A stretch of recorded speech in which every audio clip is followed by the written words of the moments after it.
লাকাদ কানা লাকুম ফি রাসূলিল্লাহি উসওয়াতুন হাসানা। আল্লাহ বলেন, নবী আমি আপনাকে আপনার উম্মতদের জন্য উত্তম আদর্শ বানিয়েছি, উত্তম আইডল বানিয়েছি। রাসূলুল্লাহ আমাদের জন্য উত্তম আদর্শ, উসওয়াতুন হাসানা। বাবা হিসাবে তিনি শ্রেষ্ঠ, সন্তান হিসাবে তিনি শ্রেষ্ঠ, রাষ্ট্রনায়ক হিসাবে তিনি শ্রেষ্ঠ, সমাজ সেবক হিসাবে তিনি উসওয়াতুন হাসানা, পিতা হিসাবে তিনি উসওয়াতুন হাসানা, সংসদ সদস্য হিসাবে তিনি উসওয়াতুন হাসানা, কৃষক হিসাবে তিনি উসওয়াতুন হাসানা, কিশোর হিসাবে তিনি উসওয়াতুন হাসানা, যুবক হিসাবে তিনি উসওয়াতুন হাসানা। কোন একজন মানুষ যদি বলে আমি শ্রেষ্ঠ মানুষ হতে চাই, তাহলে আল্লাহ বলে আমার নবীর দিকে তাকাও। যদি কেউ যদি বলে আমি শ্রেষ্ঠ বিচারক হতে চাই, আমার আল্লাহ বলে আমার রাসূলের দিকে তাকাও। কোন বিচারপতি যদি বলে আমি শ্রেষ্ঠ বিচারক হতে চাই, আল্লাহ বলে লাকাদ কানা লাকুম ফি রাসূলিল্লাহি উসওয়াতুন হাসানা। ও নবী আমি আপনাকে আপনার উম্মতদের জন্য শ্রেষ্ঠ উপদেশ হিসাবে, শ্রেষ্ঠ চরিত্রের অধিকারী হিসাবে আমি আপনার উম্মতদের মাঝে আপনাকে আমি প্রেজেন্ট করিয়াছি নবী।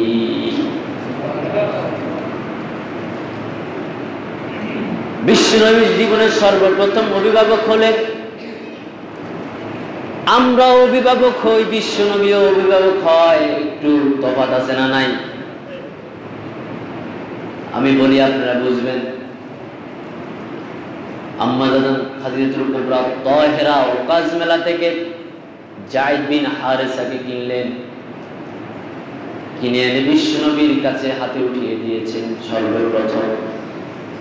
এই সর্বপ্রথম বিশ্বনবী অভিভাবক হলেন। যায়েদ বিন হারেসাকে বিশ্বনবী লালন পালন করা শুরু করে দিয়েছে। মক্কার পাশে দিয়ে একটা বাণিজ্য কাফেলা যখন রওনা দিয়েছে, হঠাৎ করে তাদের যায়েদ বিন হারেসার এলাকার মানুষ যায়েদ বিন হারেসাকে দেখতে পেয়েছে। যাই খবর দিলেন বাড়িতে, যাই বলেন তোমাদের সন্তান যায়েদকে মক্কায় দেখে এসেছি। যায়েদ বিন হারেসার মা বাবা দৌড়িয়ে গেলেন। মক্কা যায় বিশ্বনবীকে বললেন, ইয়া মুহাম্মদ সাল্লাল্লাহু, ও নবী আমরা শুনতে পেয়েছি আমাদের কলিজার টুকরা যায়েদ নাকি আপনার বাসায় আছে। আমাদের বাড়ি লুণ্ঠন করেছে ডাকাতেরা, আমাদের স্বর্ণ গয়না টাকা পয়সা সব নিয়ে গিয়েছে। কলিজার টুকরা যায়েদ ছিল, যায়েদকে ডাকাতেরা নিয়ে গিয়েছে। আমরা শুনতে পেয়েছি আপনার বাড়িতে নাকি যায়েদ আছে। ও নবী যদি থাকে দয়া করে আমার যায়েদকে আমাদের হাতে তুলে দে। বিশ্বনবী বলে, শোনো, যায়েদ যদি তোমাদের সঙ্গে যেতে চায় আমি কখনো নিষেধ করব না, বাধাও দেব না। আর যায়েদ যদি না যেতে চায় আমি মুহাম্মদ জোর করে তাকে তাড়িয়ে দিব না। যায়েদ বিন হারেসাকে ডাকিয়ে আনলেন। যায়েদ বিন হারেসা এসে বললেন, ও বাবা, ও মা, আমি মুহাম্মদের মতো পিতা পেয়ে আম্মা জান খাদিজাতুল কুবরা আত-তাহেরার মতো মা পেয়ে আমার মা বাবা আর দরকার নাই। মুহাম্মদের মতো পিতা পেয়ে, খাদিজার মতো মা পেয়ে আমার আর নতুন কোনো মা বাবা দরকার নাই। যায়েদ বিন হারেসা বিশ্বনবীর কাছে রেখে গেলেন। তিনি থেকে গেলেন বিশ্বনবীর কাছে অভিভাবক হিসেবে। তিনি উসওয়াতুন হাসানা। আমরাও তো দাস দাস পালি, আমাদেরও তো অভিভাবক হই। এমনও দেখা যায় কাজের মেয়ে কাজ বাসায় কাজে করে, মাছ কুটে, মোরগ কুটে, ওই কাজের মেয়ের ভাগ্যে এক টুরা মাছও জুটে না। এরকম কিছু অভিভাবক আছে না নাই? রাসূলুল্লাহ উসওয়াতুন হাসানা কাজের ছেলে যায়েদ বিন হারেসা রাদিয়াল্লাহু তাআলা আনহু, তিনি বিশ্বনবীর কাছে লালিত পালিত হলেন। বিশ্বনবী তাকে কোনদিন টুক শব্দ করে নাই। আনাস বিন মালিক রাদিয়াল্লাহু তাআলা আনহু যখন বিশ্বনবী মদিনাতে গেলেন, আনসার সাহাবীরা বিশ্বনবীকে হাদিয়া দিচ্ছেন, কেউ টাকা দিচ্ছেন, কেউ পয়সা দিচ্ছেন, কেউ এটা দিচ্ছেন ওটা দিচ্ছেন, সবাই বিশ্বনবীকে হাদিয়া দেওয়া শুরু করে দিয়েছেন। হযরত আনাস বিন মালিকের মা এসে বলেন, নবী আমার কাছে টাকা নাই, পয়সা নাই, কই নাই, কিচ্ছু নাই, আমার কলিজার টুকরা আনাসকে আমি আপনাকে হাদিয়া দিলাম। আল্লাহু আকবার। আনাস বিন মালিক বিশ্বনবীর কাছে থেকে গেলেন। আনাস বিন মালিক বলেন, খাদিমতু নবিয়্য সাল্লাল্লাহু আলাইহি ওয়াসাল্লাম 10 সিনিন, আমি বিশ্বনবীর কাছে 10 বছর ছিলাম। এই 10 বছরের জীবনে আমি বিশ্বনবীর খাদিম হয়েছিলাম। আমাকে কতদিন বলছে জামা আনার জন্য, আমি ভুলে গিয়েছি, এটা করতে বলে ওটা করে ফেলেছি। বয়স ছিল কম, ছোট ছোট ছোট ছেলে ছিলাম, এটা বলতো ওটা করতাম, ওটা বলতো ওইটা করতাম, আমি কাজ কর্ম ঠিকভাবে মন দিয়ে করতাম না। খাদিমতু নবিয়্য সাল্লাল্লাহু আলাইহি ওয়াসাল্লাম 10 সিনিন, এই 10টি বছর আমি বিশ্বনবীর খাদিম ছিলাম। আল্লাহর উপর কসম খায়া বলি, ওয়াল্লাহি ওয়াল্লাহি ওয়াল্লাহি, এই 10 বছরে বিশ্বনবী আমাকে একবারও দূরে দূরে শব্দ করে নাই। দমক থাক দূরের কথা, আমার দিকে কুফাল বসকিয়ে কোনোদিন তাকায় নাই। কেমন নবী, উসওয়াতুন হাসানা। তুমি যদি উত্তম অভিভাবক হও তাহলে বিশ্বনবীর দিকে তাকাও, রাষ্ট্রনায়ক হলে বিশ্বনবীর দিকে তাকাও, তুমি যদি ভালো বিচারক হতে চাও বিশ্বনবীর দিকে তাকাও। বিশ্বনবীর জীবনে সুখ খাইছিনি? তা কয় না, সুখ খাইছিনি, ঘুষ খাইছিনি, মানুষের মাথায় বাড়ি দিছিনি? এখানে আল্লাহ বলে, নবী লাকাদ কানা লাকুম ফি রাসূলিল্লাহি উসওয়াতুন হাসানা। ও নবী, আমি আপনাকে উত্তম চরিত্রের অধিকারী বানিয়েছি, আপনাকে আমি উসওয়াতুন হাসানা, আপনার উম্মতদের জন্য আপনাকে উপদেশ স্বরূপ পাঠিয়েছি। কেউ যদি উত্তম অভিভাবক হয় আপনার দিকে তাকাও, কেউ যদি শ্রেষ্ঠ পিতা হতে চায় রাসূলের দিকে তাকাও। আচ্ছা বলেন তো, রাসূল কি বাবা ছিল না? রাসূল কি রাষ্ট্রনায়ক ছিল না? রাসূল কি বিচারক ছিল না? রাসূল কি কৃষক ছিল না? আমার রাসূলের ভিতরে উত্তম আদর্শ, উত্তম চরিত্র, উত্তম চরিত্র। দেখা যায় সমাজে বিচার করে, ঘুষের টাকা না দিলে বিচারে আয় না, ঘুষের টাকা না দিলে মানুষের বিচার উল্টাইয়া দেয়। এরকম কিছু বিচারক আছে না নাই? মনে হয় আপনাদের গ্রামে নাই, আমি ওদের গ্রামে আছি।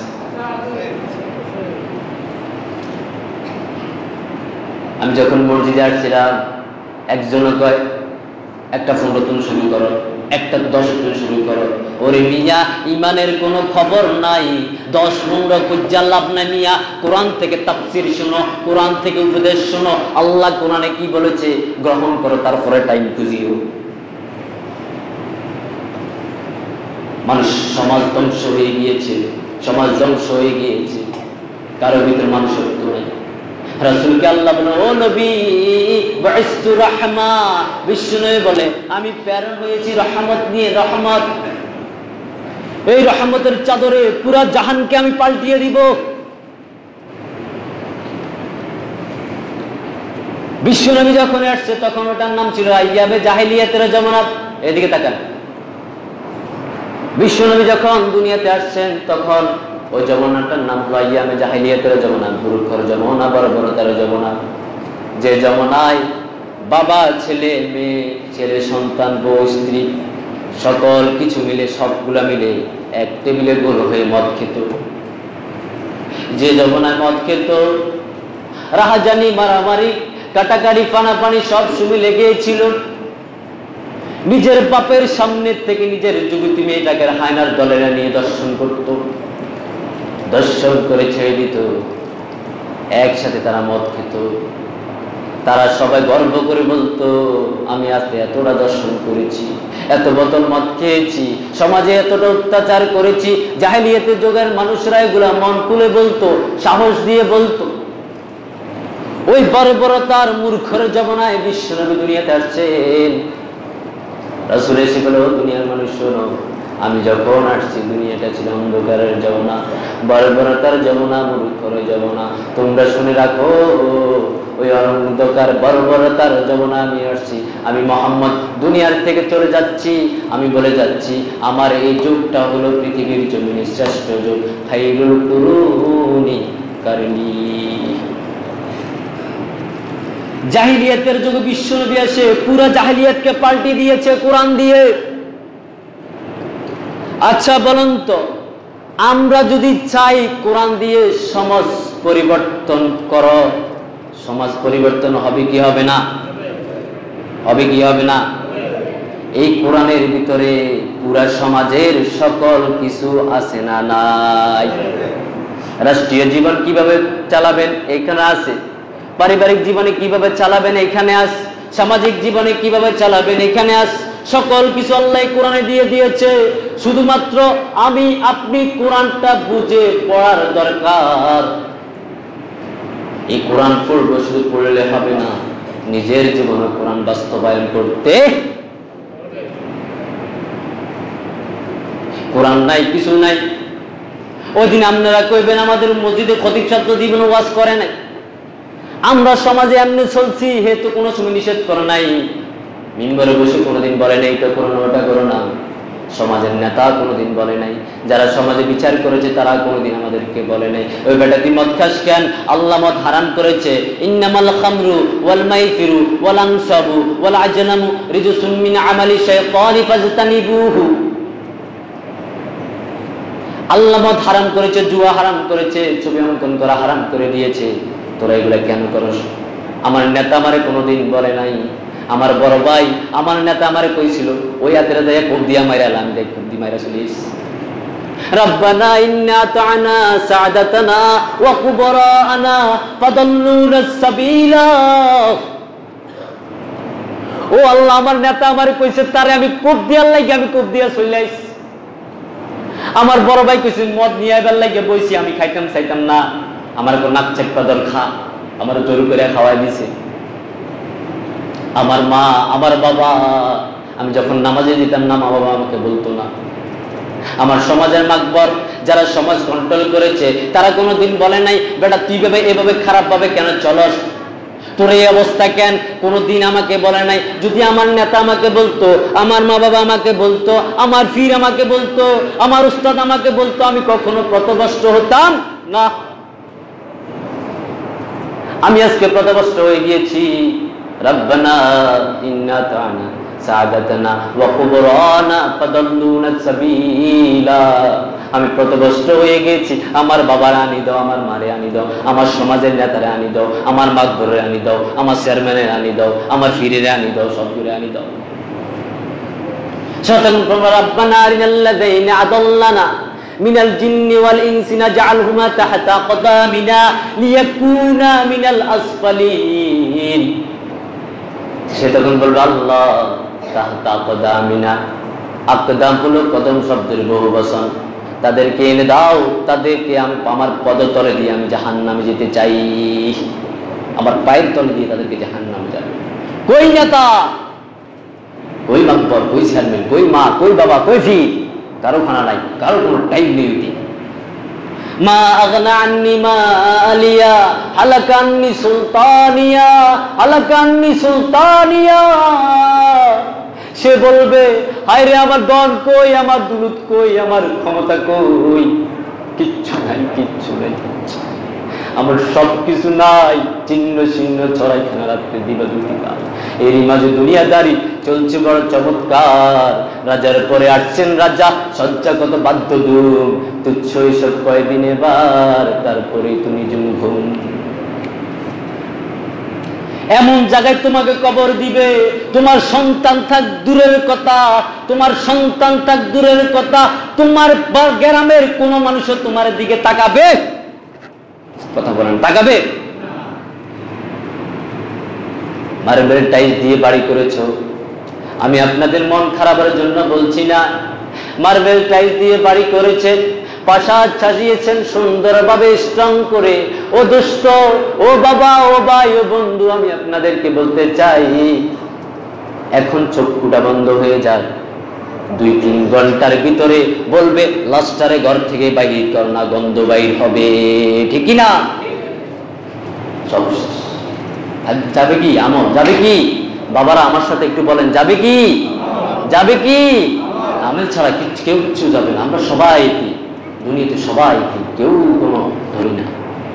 সে তখন মরার পরে বলবে ইয়া লাইতাহা কানাতিল কাদিয়া, হায় আমার দুর্ভাগ্য, এই মৃত্যুটাই যদি আমার শেষ মৃত্যু হতো, এই মৃত্যুর পরে যদি আমাকে আর জীবিত না করা হতো, কতই না ভালো হতো, কতই না ভালো হতো।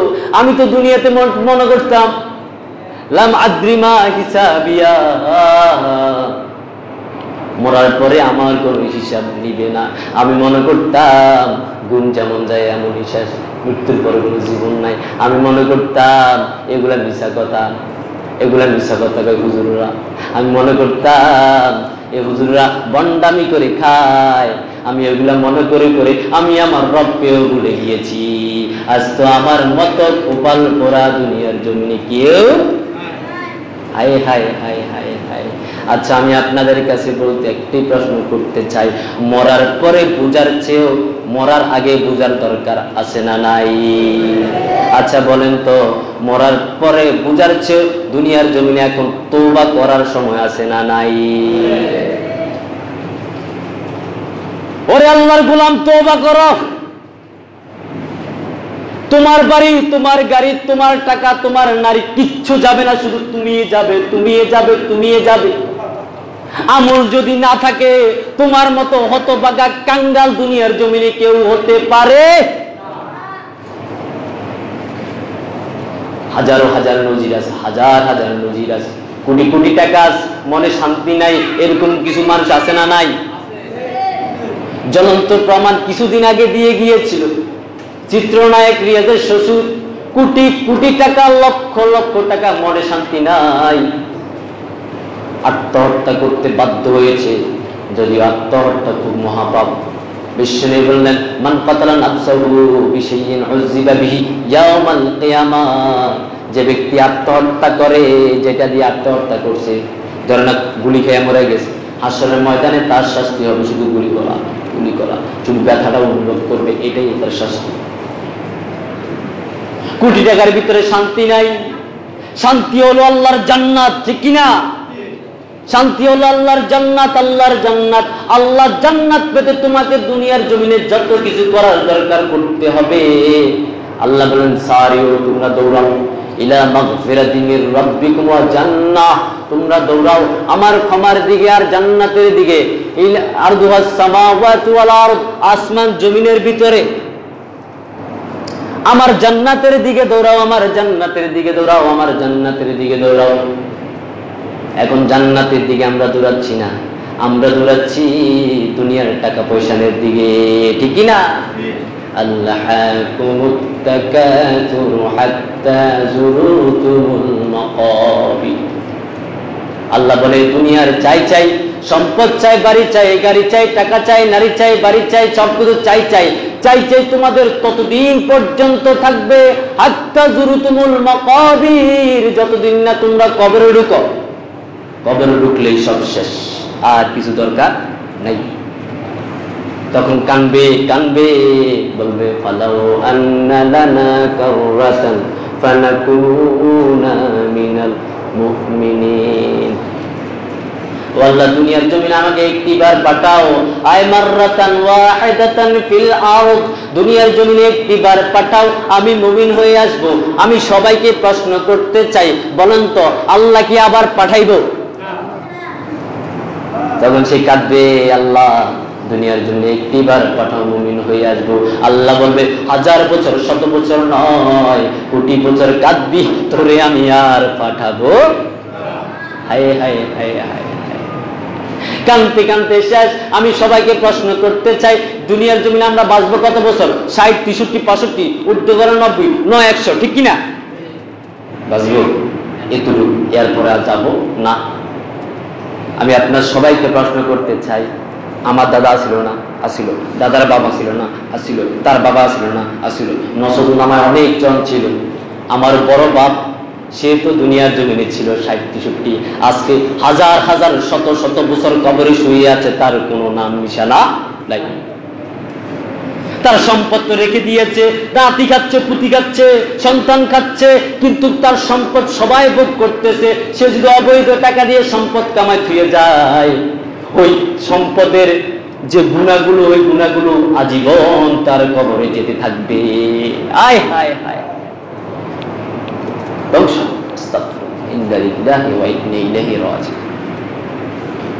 কাল্লাইয়া করলা অন্যর মাথার মাঝে বাড়ি দিয়া, কাল্লাইয়া আল্লাহ তুমি তো অসহায়, তুমি তো কাঙ্গাল, তোমার জন্য তুমি কিচ্ছু করো নাই, যার জন্য করছে সে তো খাচ্ছে, তোমার তো গুনাহটা হইল রে বাবা। 1 টাকা হালাল ভাবে কামাও, 1 টাকার ভিতরে শান্তি আছে না নাই? 1 টাকা হালালের ভিতরে শান্তি আছে না নাই?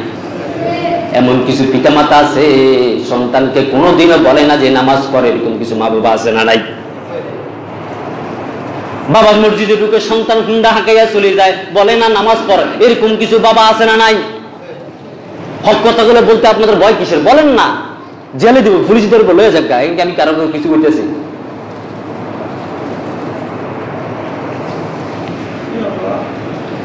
আমি আপনাদের ভালোর জন্য বলতেছি, বিশ্বনবী মক্কা থেকে তাইফে দাওয়াত দিয়েছেন, আমার রাসূলকে মেরে পুরো শরীর রক্তাক্ত করে দিয়েছেন, রাসূল তবুও দাওয়াত থেকে 1 চুলোর পিছু পাওয়া হয় নাই।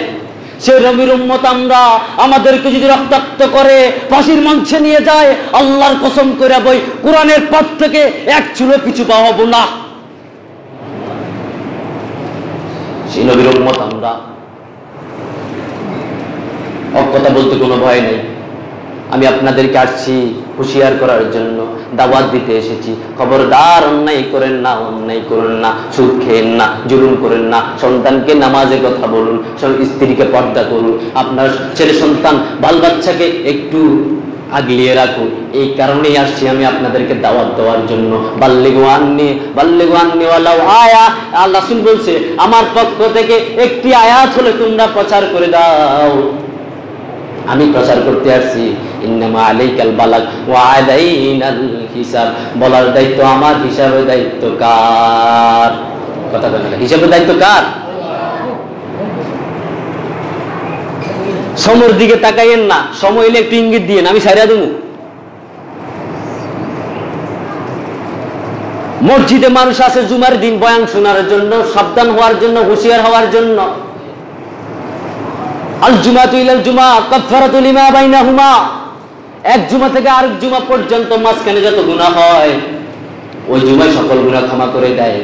আপনারা এই কয়েকদিন যত গুনাহ করেছেন, আজকে আপনাদের সকল গুনাহ ক্ষমা হয়ে গিয়েছে। রাসূলের হাদিস। এখন সুবহানাল্লাহ তো কইছেন জোরে। কিছুক্ষণ আগে মসজিদে ঢোকার আগে কিছু মানুষ সুদের লেনদেন করে আইছে, এরকম মানুষ আছে না নাই? আবার নামাজ পড়া যায়, সুদে টাকা লাগাইবে, এরকম কিছু আছে না নাই? তো লাভটা কি হইলো? সুবহানাল্লাহ তো ফাড়াইলেছেন মসজিদ সব। আংশিক ইসলাম মেলে কোনো লাভ নাই। ইয়াকুলুনা নুমিনু বিবাদি ওয়া নাকফুরু বিবাদ ওয়া ইউরিদুনা আন ইয়াত্তাখিযু বাইনা যালিকা সাবিলা উলাইকা হুমুল কাফিরুনা হাক্কা। আল্লাহ বলে কিছু মানবা কিছু মানতা না, অর্ধেককে মানবা, মাঝখান দিয়ে পথ খুঁজবা। কেমন পথ? 2টা, ফারিকুন ফিল জান্নাতি ও ফারিকুন ফিল সাঈর। একটা পথ জান্নাতের আর একটা পথ জাহান্নামে। হয় জান্নাতে দাও না জাহান্নামে যাও, ডিসিশন তোমার। তুমি কোন পথে যাবে বেছে নাও। জাহান্নামে গেলে চলে যাও, জান্নাতে গেলেও চলে যাও, তবে মুনাফিকি করা যাবে না। আমি আল্লাহর কাছে ইয়াকা না'বুদু ওয়া ইয়াকা নাস্তাঈন, আল্লাহ তোমার ইবাদত করি, তোমার কাছে সাহায্য চাই, কিন্তু এইখান থেকে বাইরে হইয়া আমি পীরের দরবারে যাই কই সন্তান দে কল্লাটা কি? আল্লাহরে কইলা কি? বাড়া কইল কি? আল্লাহর কাছে তুমি হেদায়েতের দোয়া করছো, ইহদিনাস সিরাতাল মুস্তাকিম, আল্লাহ আমাকে সঠিক সরল পথটি দেখিয়ে দাও। কিন্তু মসজিদ থেকে যখন তুমি বেরিয়ে যাও, আল্লাহর কাছে সরল সৎ না খুঁজা, পথ না খুঁজা তুমি পীরের দরবারে যাইয়া কও আমারে হেদায়েত দে, এরকম কিছু মানুষ আছে না নাই? পীর হেদায়েত দেওয়ার মতো নাই। যদি হেদায়েত পীরের হাতে থাকতো, হেদায়েত তো রাসূলের হাতেও ছিল না। যদি রাসূলের হাতে থাকতো, রাসূল তার চাচা আবু তালেবের হেদায়েত দিত। হেদায়েত কার হাতে? ইন্নাকা লা তাহদি মান আহবাবতা ওয়ালাকিন্নাল্লাহা ইয়াহদি মান ইয়াশা। আল্লাহ বলে হেদায়েত আমার হাতে, যাকে ইচ্ছা তাকে আমি হেদায়েত দিই, যাকে ইচ্ছা তাকে গোমরাহ করে দিই। হেদায়েত আমার কাছে। দেখবেন এক মায়ের পেটের দুই সন্তান, এক সন্তান বইয়া বইয়া গাঞ্জা টানে, আরেক সন্তান মুরদি দেয়া নামাজ পড়ে। কার হাতে হেদায়েত? এক সন্তান সমাজে সবচেয়ে নিকৃষ্ট, আরেক সন্তান বড় আল্লাহর ওলি। বাবা নামাজ পড়ে না, ছেলে নামাজ পড়ে। হেদায়েত গুলো আল্লাহর হাতে। আল্লাহ বলে আমার কুদরতি দুই আঙ্গুলের মাঝখানে হলো মানুষের কলব, এটা যেদিকে ইচ্ছে ওইদিকে আমি উঠাইয়া দিই।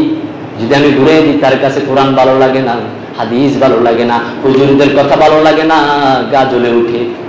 তার কলম আমি ঘুরাইয়া দিছি, দাড়ি তার কাছে ভালো লাগবে না, পাঞ্জাবি ভালো লাগবে না, টুপি ভালো লাগবে না, কোরআনের হক কথা ভালো লাগবে না, চলতে ভালো লাগবে না, হুজুরদের ছায়া দেখলে গাছ কুচকুচাবে। কারণ আল্লাহ দুই আঙ্গুলের মাথায় মাঝখানে কলম, আল্লাহ যেদিকে উল্টাই দিয়ে ওইদিকে। আর যার ভিতরে হেদায়েত আছে, কোরআনের কথা শুনলে মসজিদের সাথে কানটা লাগাইয়া দেয়।